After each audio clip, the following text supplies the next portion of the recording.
Katrina Kaif from me, Hrishi K, and everybody at Radio 1. Thank you for doing this, and you're looking absolutely lovely in Husn Parcham. Thank you very much. Thank you. And, looking good is one thing. The other is the hard work that goes into it and the team that's behind it. Anita's been styling you for a while. Just talk about your personal relationship as well as your professional relationship with Anita. You guys obviously seem to get along very, very well. Anita is somebody who I think we just, like you said, have a really good chemistry together. Whenever we do something together, it's always something new. For me, although I don't always succeed, I think that's really important. And after some time also, now I've been in the industry for quite a few years. So after some time, you have to start, it's what they call like evolving, right? You have to start changing, and you have to start giving new things to your audience, because this is an audience who's been with you now on this journey for a good few years. And you have to make sure you're giving them something new and refreshing. And Anita is just very, very good with that. Whether it's the Dhoom 3 songs or whatever she's done with me, is always felt new to me. And here's Bosco again doing his thing with you, and there are all these videos of y'all filming the song, and there's a lot of hard work involved, but you managed to get the job done with a lot of fun too. So a bit on Bosco, your choreographer. So Bosco is a person who I've worked with. We've done many songs together, and we've done some really wonderful songs together. We've done Bang Bang together. We've done the Singers King songs, and he has a big role also in actually me finding my comfort zone in dance, because I think he really believed in me as a performer in that way. And he's a great guy to work with, because he knows me well. So when he knew what Anand sir wanted in Husn Parcham, he knew that Anand sir wanted it to be like a really happy, joyous person, because he wanted that. It's an introduction of Babita Kumari in the film, and he wanted that sharp contrast of what the audience see and think they're going to get and what they actually get. It's wonderful that the three of you, when you did Yash Chopra's Jab Tak Hai Jahan, which is a totally different story, are back together in this one. Has time changed your bonds? I mean, in the business, everybody's busy. I'm sure you can't WhatsApp each other or call each other every day. Have those bonds changed at all? Or have people wizened up, become older? Or is it just the same? It was like you left that set and you came onto this one. No, it's different. There's a lot of changes. Good. I think they're all good, but there's a lot of changes. I mean, Anushka, look at all that's happened in her life. She's gotten married. She's opened a production company. She has a clothing label. Shah Rukh has done a zillion things since then. I feel I've grown up a bit, for sure. I feel I've matured a lot. I don't know, not as in matured as in become wiser, but I feel that I've just become a little more probably settled than I was in Jab Tak Hai Jahan, maybe. There's still a wonderful bond between us. I really enjoy Anushka's company. She's somebody who has a lot of fun between us. Every time we meet, we don't speak on the phone, we don't text each other. I don't meet her that often, but whenever I meet her, we have fun. We enjoy that day. I do. I think she does too, but I do. And with Shah Rukh, the conversation can just flow into anything. You can talk about books, and you can talk about music and anything.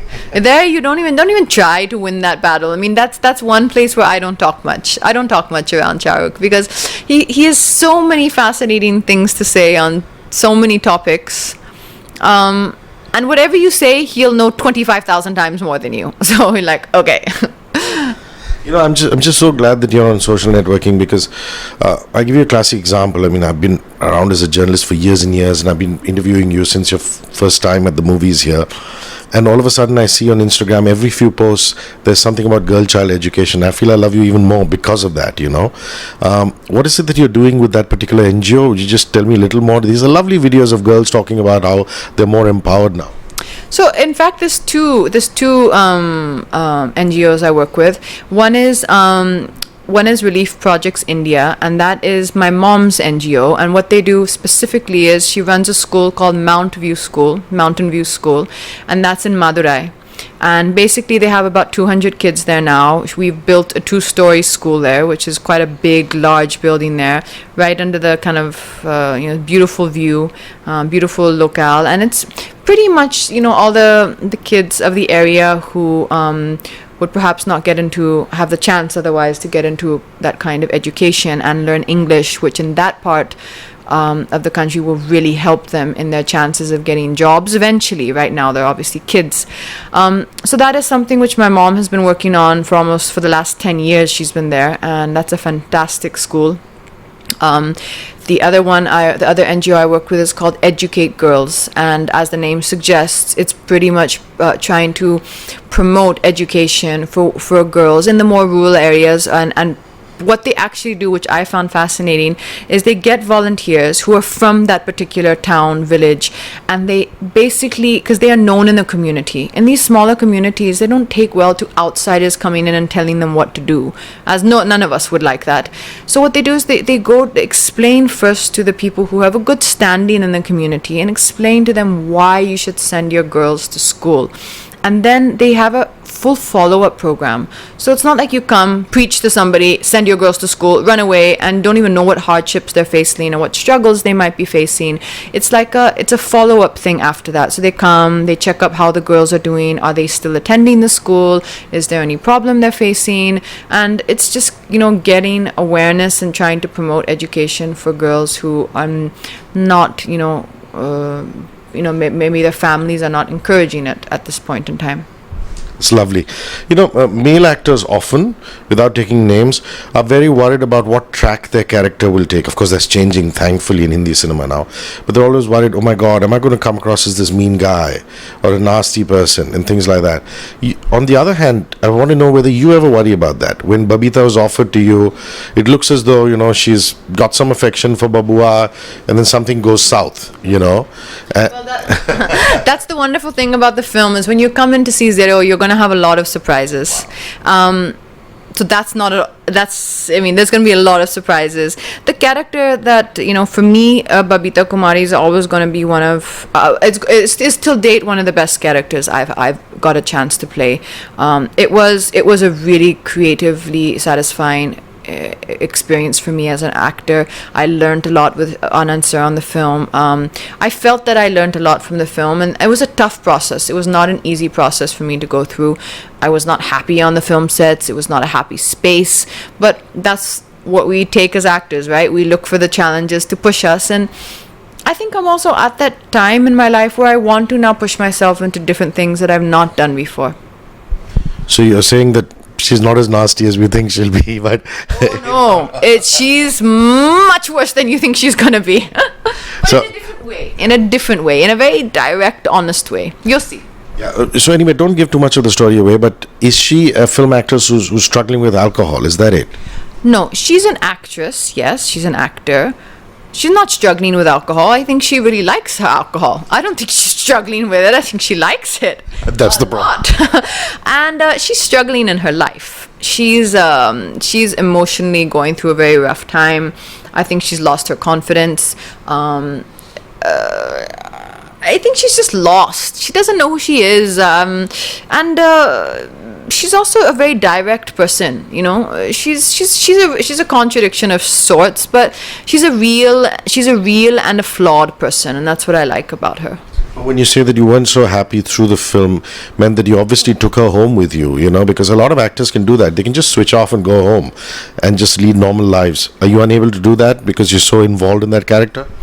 Well, I don't know how. I can't remember specifically every day. I know there were some days where we definitely went home not too happy, but definitely when we were on the set, and you're in that zone, and when we were on the set, it was tough. It was not. They were not fun places, like they were tough places.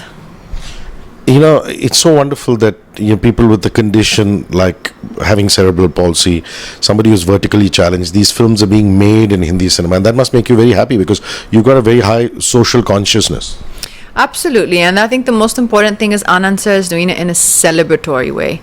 You know, in the lives that we lead, and not we. I think we're very fortunate, but in the lives a lot of people lead, they don't want to be bogged down with things told to them very heavily. You know, they still want to feel a little bit celebratory, and they still want to feel a little bit of positivity. I know I do. When I go to the cinema, I don't want to see a morbid, dark film, even if you tell me, but it's true. But then tell me in a way which shows that there's light, because there's always a light. There's always a light, and there's always a way. And Anand sir does that. Yeah, he does it in the best possible. He shows the flaws in human nature and the flaws of human character in the best possible way. Pariniti, you were saying you can be very strict when you want people to work out. Yeah, I can. I have accepted that she does come from, I am quite strict in the gym. If I see people like doing it, I'm like, no. And if someone says, oh, I'm working out with you, I do kind of, you know, I mean, I'm like, do properly then.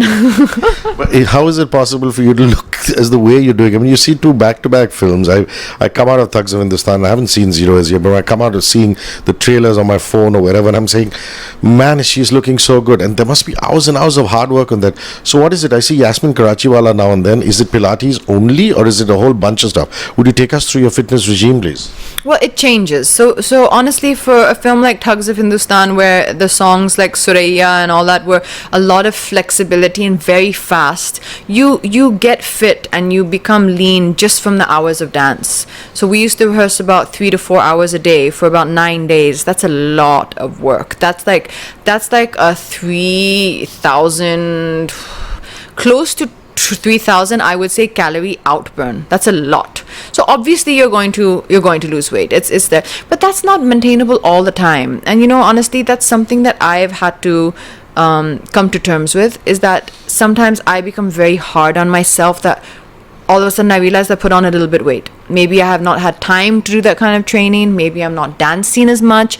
Maybe I'm doing a character for a film which doesn't require that kind of gym time. So you're having less hours in the gym, and you realize you've put on a bit of weight. And I become very hard on myself, because I've been in those, you know, places where you're physically fit and you're looking, you know, lean and good. But you know, you have to, I think that's the battle we all fight with ourselves, that you have to try and accept that as well. You can't expect perfection from yourself at all the time. It's not, you're not always going to be in that physical peak. I try to eat healthily. I do try and go to the gym as much as I can, because it's important for your health, not because it's just vanity. It is important for your mindset, for your circulation, for your mental well-being. These are all important things. I've started doing yoga also, because I felt it was, my body needed to heal a little bit, you know, from the amount of physical gym and dance that I had put it through.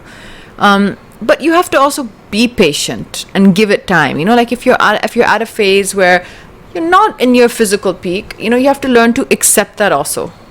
You know, because for example, I read this news report, you coming back from the Ranveer Deepika wedding and going, I ate half the chocolate tree. And I said, no way. Look at the way she's looking. I do that once every 2 months, so that's different. I mean, I always have a cheat day. But you did, huh? You did half the chocolate. Well, I didn't have half. So I was with my friend, the boy who does my hair in a lot of the films, Amit. So Amit was like, and he's also worked with Deepika on some of her films, and he was like, Katrina, you've been standing at that chocolate fountain for a while now. Those marshmallows, you've had 4. There were only 25 on the plate. So by that balance, you know, the marshmallow goes into the chocolate fountain. By that balance, you had a lot. I think you can leave it now. So I was like, okay, fine. Anand has this wonderful capacity of doing films from the heartland and make it universal for people around the world. Tell me a little bit about him. I mean, he seems so soft-spoken and this and that, but is he a boss on the sets? A bit about your director. He's what I call a gentle giant. That means he's a giant in what he knows, what he's doing with the films and the cinema he makes, but he is very gentle. And he has a gentle disposition. But I really think he's one of just the cleverest people, because he doesn't show you the work he's doing.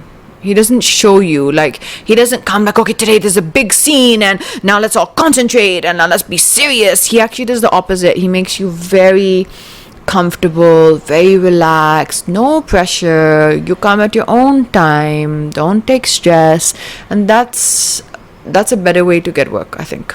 And another thing I find remarkable about you is, I'm a Cancerian too. So you've got this, when you're off camera, you have this crabby demeanor, you lose, and then suddenly the camera rolls. You see these videos, and you go, boom, you're another person, You're like all toned and going out there. So is that you? I mean, are you quite loose when you're not working, when you're not in a shot, and then you just come alive? No, when I'm on a film set or when I'm in the work zone, then I'm quite focused. Between the shots, I try to stay very neutral because I think you get better ideas when your mind is not too busy. But if I'm on a break or if I'm not shooting for a few weeks or if I'm having a bit of a holiday, then you need that time, right? Your mind and your body needs that time to recuperate. But these guys went to Switzerland to film. Any such luck? Were any of your songs filmed in Xero? No, there were no Switzerland trips for me. But is there a wonderful destination you went through all year? 2018 is just wrapping up, and you went, wow, this is it. Where did I go this year? It's just flown by fast. Yeah, I don't know where I went. I really don't know. I went to New York for IFA. I went to Morocco, but these were for shoots. But Morocco, I enjoyed. Morocco is just a place called Essaouira. It's the windsurfing capital of the world, and I actually learned how to surf there. Wow, adventure sports. Are you into adventure sports? Or? I wasn't before, but I just decided that I wanted to take it up, and we were right opposite this place where they teach windsurfing. What's windsurfing? I mean, it's not the water surfing, not the beach surfing, is it? Sorry, normal surfing. Normal surfing. Like you hit the waves. Yeah, but I was doing the normal ones. Wow, and do you fall off more than you stay? Yeah, you do. But that's the thing. That's a mental thing. Most adventure sports are mental games. My last question is, how's Christmas being celebrated and New Year's being celebrated? I mean, are you getting the entire family together and doing a white Christmas and things like that? No, I really, really wanted to take everyone to the Maldives, my whole family, but we couldn't do that because of some restrictions that one of my sisters was not able to come. So then we said, okay, let's not do that. So Christmas, I think I'm going to be here because Xero releases on 21st, so I think they need us around for the next few days after release. And New Year's I'm getting there. Well, I'm a late planner for these things. but normally it is with the family, with the tree and the Normally I do really enjoy that time I spend with my sisters. Yeah. And is there a turkey dinner, or do you let yourself go on that day? Well, because my sisters aren't here, so I'm here. Then there's no real plan. Like it's okay. I'm not too fussed about it. Like I'm okay. Katrina, you're lovely, and all the best for Xero and everything beyond. Thank you very much.